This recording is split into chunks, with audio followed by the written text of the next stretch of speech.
Una de las ideas más importantes para mí procede de algo que leí en el último libro de Castaneda, titulado El lado activo del infinito. En El poder de la intención escribí un capítulo entero sobre nuestro conflicto con la infinidad. Ese libro decía algo que causó un impacto profundo en mí. Decía que el problema de la humanidad, de las personas en la cultura occidental que no viven de la fuente, es que todos ocupamos un cuerpo que va a morir. Pero nos comportamos como si no fuera así. Reflexioné sobre esa idea durante mucho tiempo. Él decía que cuando actúas como si tu cuerpo no fuera a morir, vives en el lado inactivo del infinito. Nuestro objetivo al conectar con la intención es pasarnos al lado activo del infinito. El lado activo del infinito es el lugar donde reconocemos nuestra naturaleza infinita.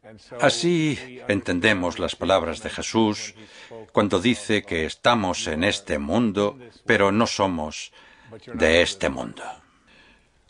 Casi todos creemos que estamos en este mundo y también que somos de este mundo, pero no podemos ir más allá de esta idea. Descubrir y comprender nuestra naturaleza infinita es una de las cosas más difíciles, pero una vez que lo captas, lo captas. Me acuerdo de cuando vivía en Mount Clemens, Michigan, en casa de una señora maravillosa que acogía a niños que se encontraban en la misma situación que yo y que mi madre. Nací en 1940. Mi madre tenía 3 hijos varones de menos de 4 años. Yo era el más pequeño y mi padre, cuando yo tenía 1.5 o 2, se marchó sin más. Mi madre le pidió el divorcio y él, que tenía 3 hijos, no llamó nunca. Ni una vez en toda su vida. No hizo el menor intento de contactarnos o de contribuir a nuestra manutención. Y yo solía preguntarme cómo alguien podía... Mi madre era una bellísima persona y todo el mundo... Ella nos reunió de nuevo cuando yo tenía 9 años en 1949. Todos mis amigos querían venir siempre a mi casa porque era un lugar donde no se juzgaba a nadie, era divertido, ellos lo pasaban bien, siempre había comida para todos. Era un lugar especialmente alegre, emocionante, hermoso. Siempre me preguntaba cómo un hombre había podido abandonar a una mujer con 3 hijos de menos de 4 años cuando era perfectamente capaz de quedarse a trabajar. Eran tiempos de guerra y todo eso, y él pasó varios años de su vida en la cárcel. A mí me corroía por dentro el deseo de conocer a ese hombre, de encontrarlo. Soñaba con él, estaba lleno de rabia.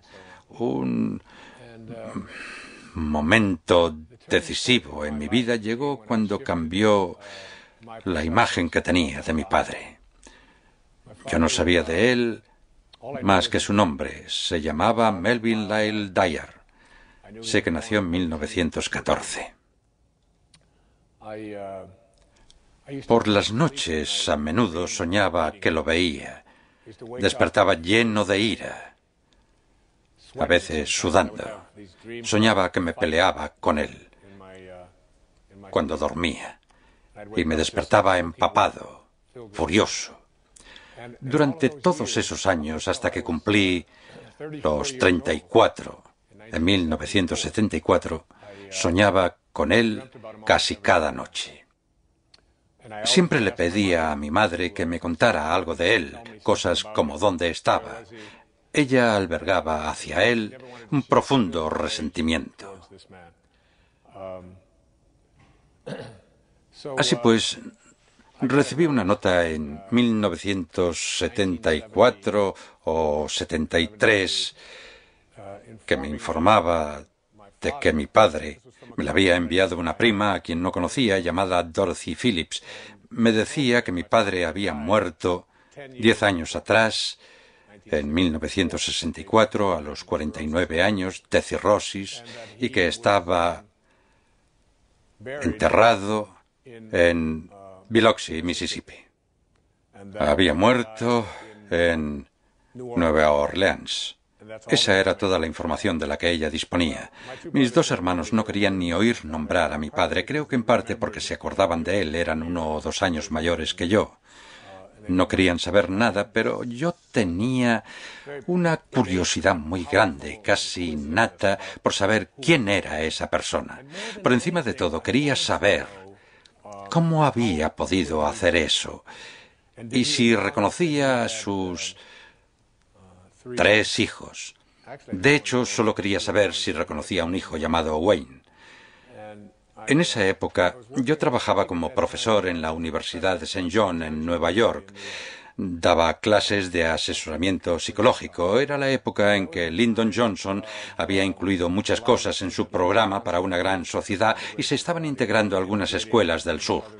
Me ofrecieron un puesto en el gobierno federal, un trabajo temporal y a tiempo parcial para compaginarlo con mi labor docente. Debía coger un vuelo a un lugar de Mississippi llamado Universidad de Mujeres del Estado de Mississippi, que estaba en la ciudad de Columbus. Yo acababa de enterarme, no recuerdo exactamente hacía cuánto tiempo, de que mi padre había muerto. Al consultar un mapa vi que Columbus estaba a solo unos 300 kilómetros de Biloxi. Sabía que habían enviado el cadáver de mi padre como el de un indigente de Nueva Orleans a Biloxi. Así que llegué a Columbus, impartí mis clases y redacté mi informe sobre los derechos civiles, sobre si serían o no respetados. Luego alquilé un coche un viernes por la tarde. Era un Dodge Cornet de 1974 azul. En aquella época los cinturones de seguridad solo te sujetaban por la cintura y no por los hombros. Por extraño que parezca, mi vida en aquella época era muy inestable. Yo bebía, mantenía una relación que no me satisfacía, no acababa de centrarme como escritor, estaba pasado de peso, tenía muy poca disciplina, el ego dominaba demasiado mi vida. Siempre supe que estaba destinado a otras cosas, pero la obsesión con mi padre interfería en ello, me llenaba de rabia. Así que fui y subí al coche. Lo alquilé en una agencia Avis. Nadie lo había alquilado antes. Nadie lo había conducido siquiera. El cuentakilómetros estaba a 0. A 0,006 millas o algo así. Lo habían traído ese día en un camión para que yo lo alquilara. Así que lo alquilé, me subí, comencé a ponerme el cinturón, me puse el izquierdo primero y cuando me incliné hacia el otro lado vi que no tenía cinturón derecho. Yo era un maniático de los cinturones de seguridad, así que bajé del coche para encontrar ese cinturón, saqué el asiento y lo dejé en el suelo. Y allí, pegada al suelo del coche y envuelta en plástico, estaba la hebilla. Había una goma elástica alrededor y el paquete estaba pegado con cinta adhesiva al suelo del coche. Supongo que para evitar que rajara la tapicería, así que lo saqué, le quité la goma elástica, lo desenvolví, coloqué el asiento en su sitio y me disponía a poner la hebilla cuando descubrí que dentro había una tarjeta de visita. En aquel coche nuevo, sin estrenar, eché un vistazo a la tarjeta y decía: Pensión Candlelight, Biloxi, Mississippi. En el dorso había un mapa impreso con indicaciones para llegar a la pensión. Entonces tuve uno de esos breves momentos de extrañeza y pensé: ¡qué raro! Pero no le di mayor importancia, supuse que era de alguien de la fábrica y me la guardé en el bolsillo. Pero quería ir a Biloxi, así que conduje hasta ahí esa tarde de viernes de finales de agosto y llegué a las afueras de Biloxi. Pasé el letrero "Bienvenido a Biloxi" y vi una gasolinera. Me detuve en la gasolinera, donde había una cabina de teléfono con unas páginas amarillas, y busqué la sección de cementerios. Era mi única pista. Había 3 números, 2 impresos con letras grandes y uno con letra más pequeña. Así que llamé a los 2 primeros. Nadie contestó en el primero. No había nadie en el cementerio. El segundo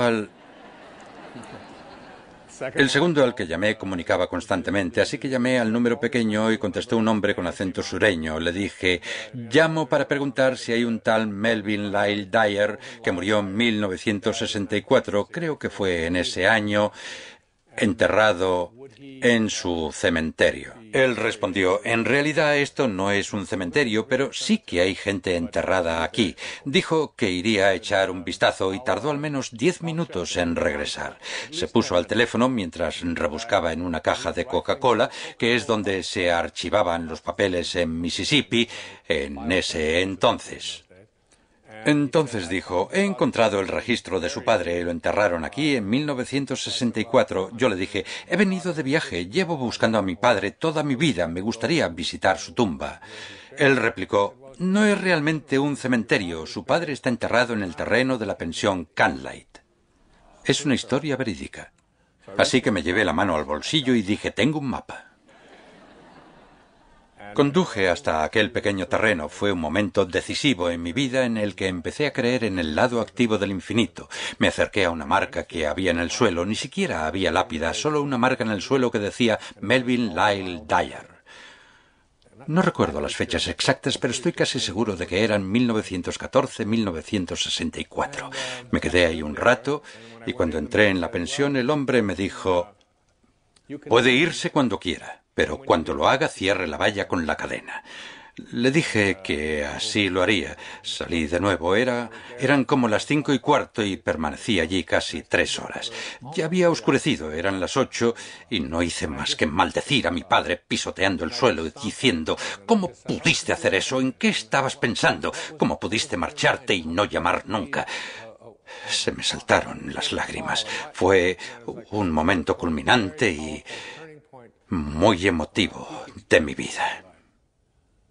Entonces algo se adueñó de mí y me acordé de lo que Mark Twain decía sobre el perdón. El perdón es la fragancia que la violeta deja en el talón que la ha pisado.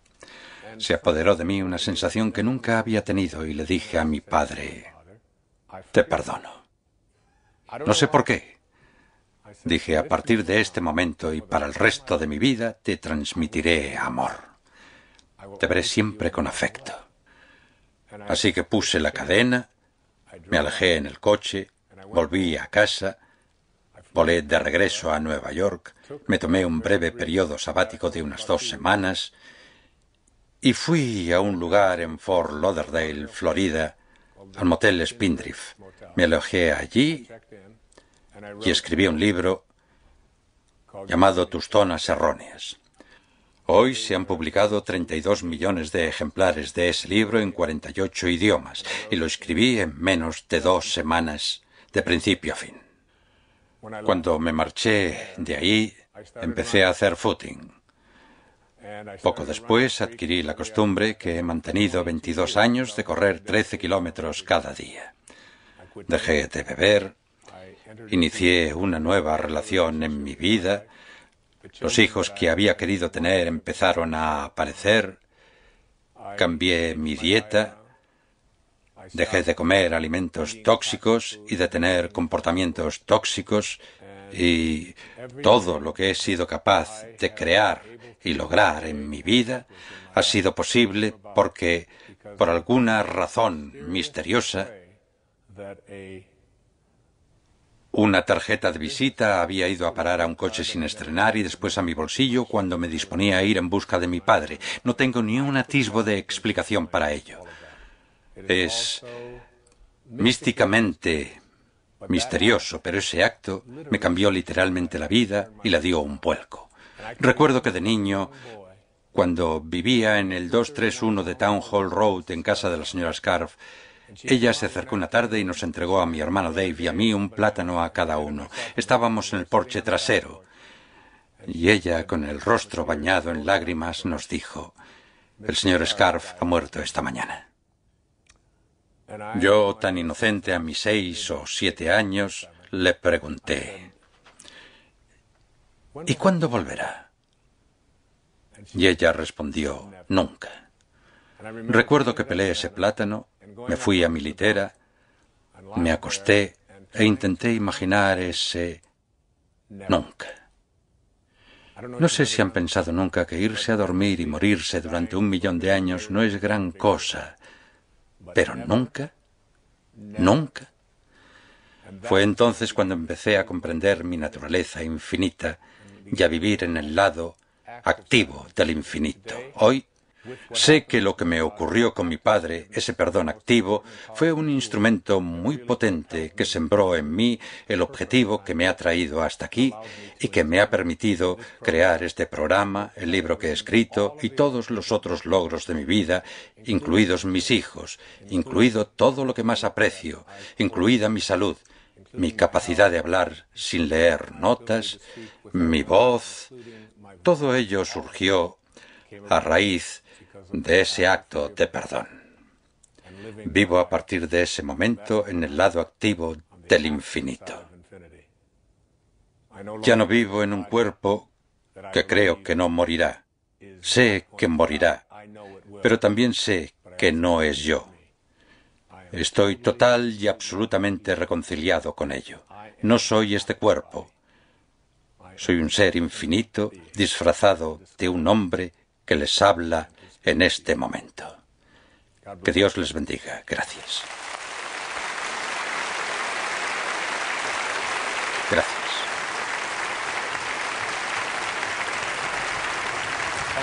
Gracias. Muchas gracias.